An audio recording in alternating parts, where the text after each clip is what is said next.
Guten Tag! Mayumi Sensei desu. Konnichiwa. Willkommen in Mayumis Manga Studio. Habt ihr schon mal daran gedacht, wie ein Mangaka euren Lieblingsmanga macht? Oder wollt ihr selbst einen Manga machen, aber wisst nicht, wie ihr anfangen sollt? Heute geht es genau darum. Nämlich die Arbeitsschritte, die jeder Mangaka kennen sollte. Jeder Mangaka hat zwar eigene Gewohnheiten und Vorgehensweisen, aber was ich euch heute erzähle, ist für alle eine gute Grundlage. Wenn ihr das nächste Mal einen Manga lest, denkt an diese 5 Schritte. Plot, Nemu, Shitagaki, Pen-ire und Shiage. Vielleicht macht es dann sogar noch mehr Spaß. Erst kommt der Plot. Er wird nicht nur im Manga, sondern auch in anderen Werken, wie zum Beispiel Romanen, Filmen usw. benutzt. Einfach gesagt, versteht man unter dem Plot das Erschaffen der Geschichte und Charaktere. Darunter kann man sich wahrscheinlich nicht viel vorstellen. Deshalb erkläre ich euch genauer. Zuerst lässt man sich eine Idee einfallen. Wer ist die Hauptperson? Ein Mensch, ein Tier, ein Elf, ein Kind, ein Erwachsener, männlich, weiblich und so weiter. Oder wo und wann findet der Plot statt?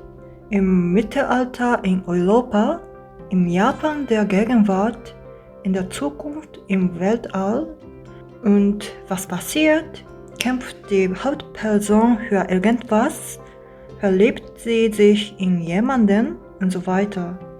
Mit solchen Ideen kreiert man die Geschichte und Manga-Figur. Das ist der Plot. Nur über Ideen nachzudenken ist nicht genug. Die Idee muss man entwickeln. Versteht ihr, was ich meine? Ich sage ein Beispiel. Ein Junge wohnt in einer kleinen Stadt, die von Mauern umgeben ist. Dann kommt ein Riese. Er zerstört die Mauer und die Mutter des Jungen wird von einem zweiten Riesen gefressen. Der Junge ist sehr traurig und wütend. Dann beschließt er, sich an den Riesen zu rächen. Das ist das erste Kapitel von Attack on Titan, wie ihr bestimmt wisst. Aber nur mit dieser Storyline kann man einen interessanten Manga wie Attack on Titan nicht machen, weil die Storyline nur die Idee ist. Am wichtigsten ist, was für eine Hauptperson lebt, in was für einer Welt und was passiert dort bzw. folgt daraus.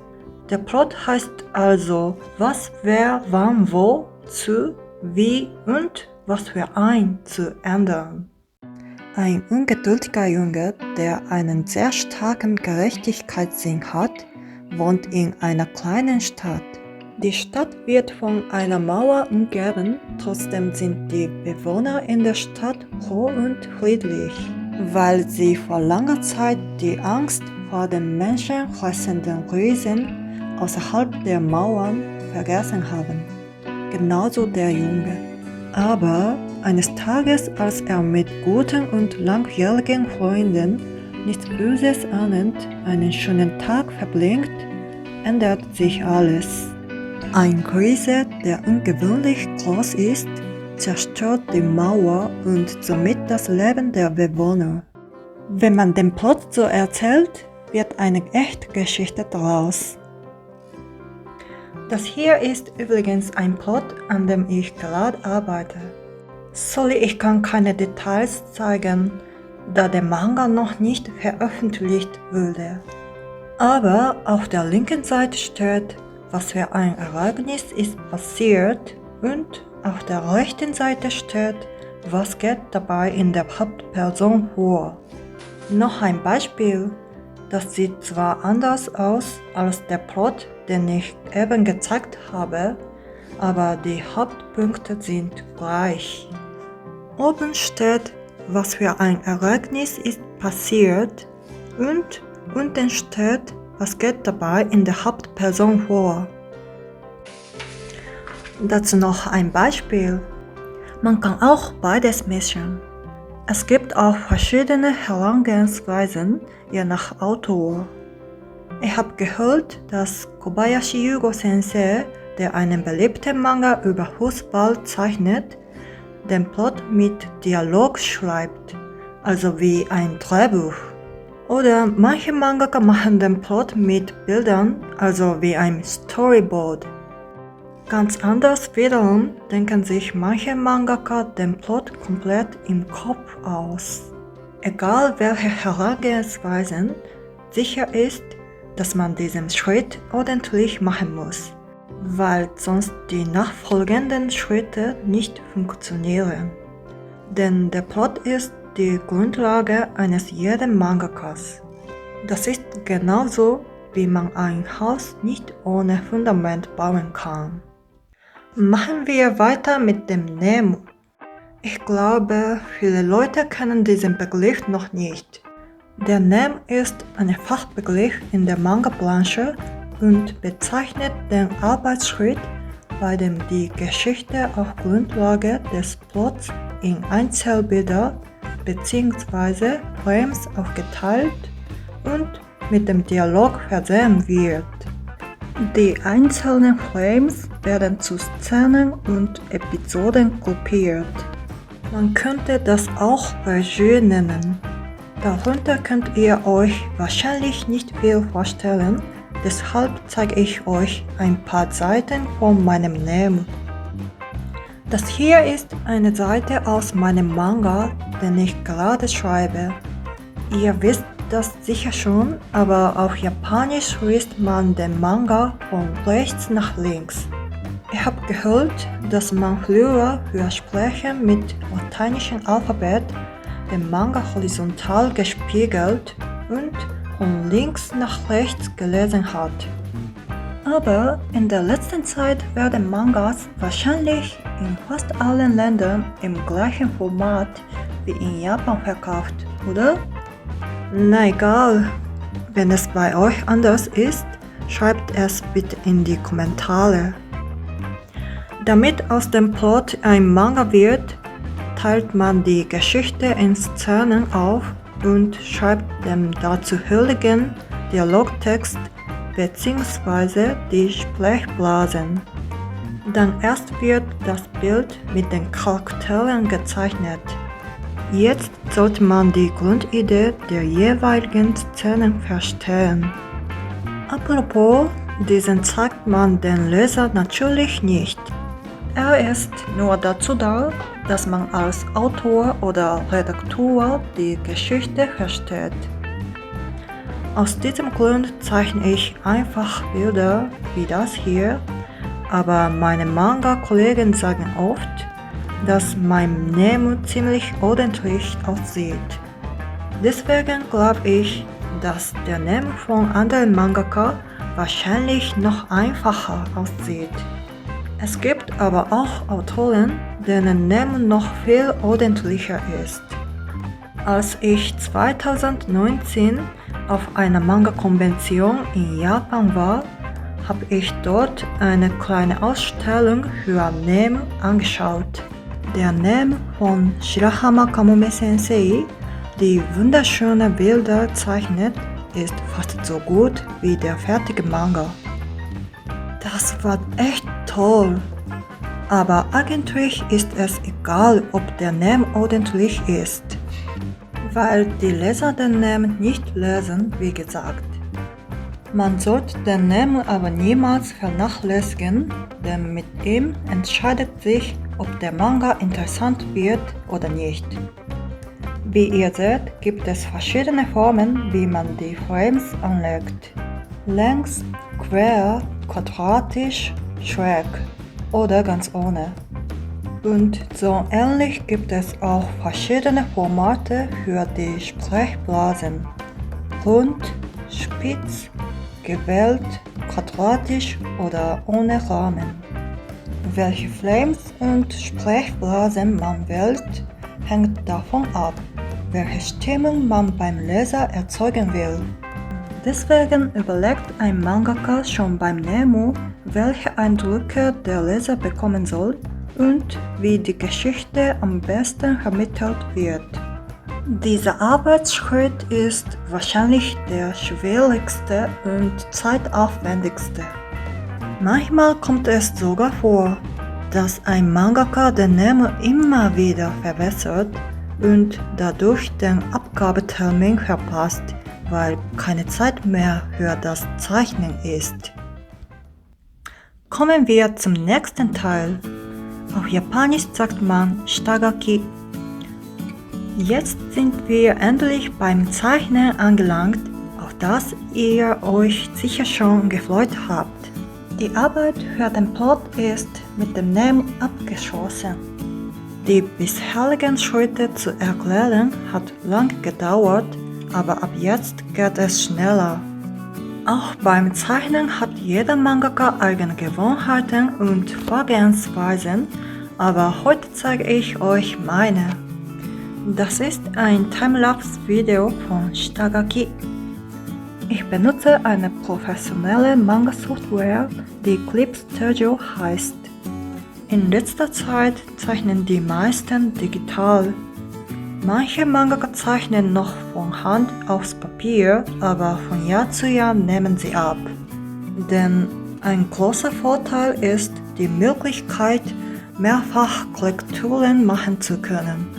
Zum Beispiel, wenn man etwas falsch gemacht hat, kann man mit nur einem Klick zurückgehen. Oder wenn man die Position und Größe eines Elements ändern möchte, geht es sehr schnell und einfach. Natürlich hat auch das analoge Zeichnen verschiedene Vorteile. Später sage ich dazu mehr. Ich selbst zeichne die Details in der Regel mit dem Nemo als Vorlage. Wer gut im automatischen Zeichnen ist, kann Shitagaki schneller und schöner zeichnen. Und im Hintergrund benutze ich oft ein Foto als Vorlage. In Japan werden viele Bildbände mit Vorlagen für Manga-Zeichner verkauft. Weil diese Fotos copyright-frei sind die bei Mangaka sehr beliebt. Natürlich kann man auch Fotos benutzen, die man selbst fotografiert hat. Der nächste Teil ist das Nachzeichnen. Auf Japanisch Pen-ire.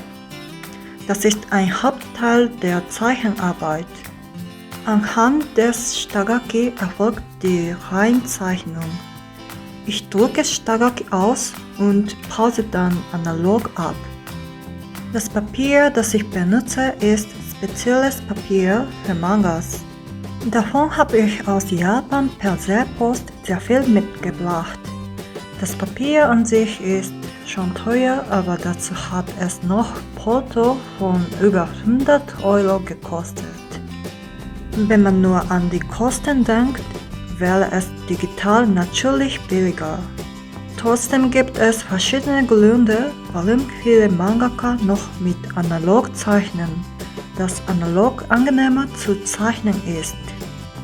Das hat auch mit Gewohnheit zu tun, aber auf Papier zu zeichnen hat seinen ganz eigenen Reiz, irgendwie erfrischend, wie ich finde. Dieses Papier ist echt toll zum Zeichnen. Übrigens benutze ich momentan einen normalen Kuli, den man überall kaufen kann.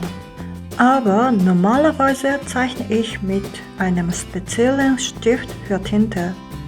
Weil das Image von diesem Manga, den ich gerade zeichne, zu normalen Kuli passt, benutze ich keine Tinte.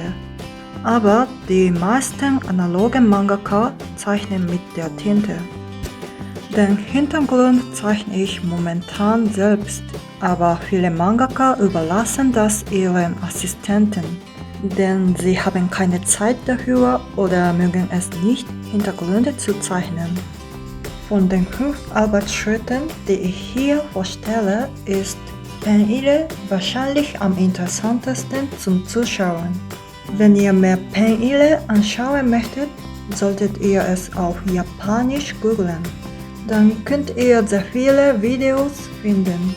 In der Beschreibung schreibe ich die Begriffe auf Japanisch. Meine Empfehlung ist ein Video von Mori Kaoru Sensei. Sie ist eine Mangaka, die mit die schönsten Bilder malt. Ihre Zeichnungen sind einfach wunderbar. Ihre Linien sind sehr fein und detailliert, so dass ihre Bilder wie Kunstwerke wirken. Also erzähle ich zum Schluss etwas über die Fertigstellung mit einem Video von mir. In meinem Fall scanne ich das Fertigmanuskript und mache dann das Coloring und die Schattierungen. Einfach gesagt gibt es 3 Arten von Farben im Manga: Schwarz, Grau und Weiß. Mit Schwarz zu arbeiten nennt man Beta. Blaue Farbe benutzen heißt Ton und Weiß einfach White. In Clip Studio sind verschiedene Ton vorinstalliert. Falls man analog arbeitet, benutzt man eine Folie wie diese hier. Man legt sie aufs Papier und misst die Größe ab, auf die man sie kleben möchte. Dann schneidet man die Folie mit einem Cutter und klebt sie aufs Papier, denn die Rückseite der Folie ist klebbar. Bis vor ca. 15 Jahren, als Manga-Software noch nicht verkauft wurde, haben alle Mangaka solche Folien benutzt. Einige wenige Mangaka benutzen sie immer noch. Und noch früher gab es sowieso nichts anderes. Könnt ihr diese feinen Punkte sehen? Die einzelnen Punkte musste Mangaka damals selbst zeichnen. Bei dieser Vorstellung alleine glaubst es mir schon. Also das hier ist die fertige Seite, die ich bis jetzt gemacht habe. Jedes Genre hat einen eigenen Stil der Fertigstellung. Im Fall von Shoujo Manga benutzt man zum Beispiel viel Ton und White. Ganz anderes wiederum benutzt man im Shonen Manga viel Beta und wenig Ton. Mein Manga ist eine Serie für Frauen, deswegen benutze ich viel Ton. Nach dem Vollenden schickt man alle Seiten zum Redaktor. Das sind alle Manga-Arbeitsschritte. Ich hoffe, es hat euch gefallen. Während der Arbeitspause werde ich weitere Videos machen. Wenn ihr Wünsche habt, schreibt es in die Kommentare. Und ich freue mich, wenn ihr meinen Kanal abonniert und für das Video eine gute Bewertung gebt. というわけで今回もありがとうございました。よろしくね。Tschüss!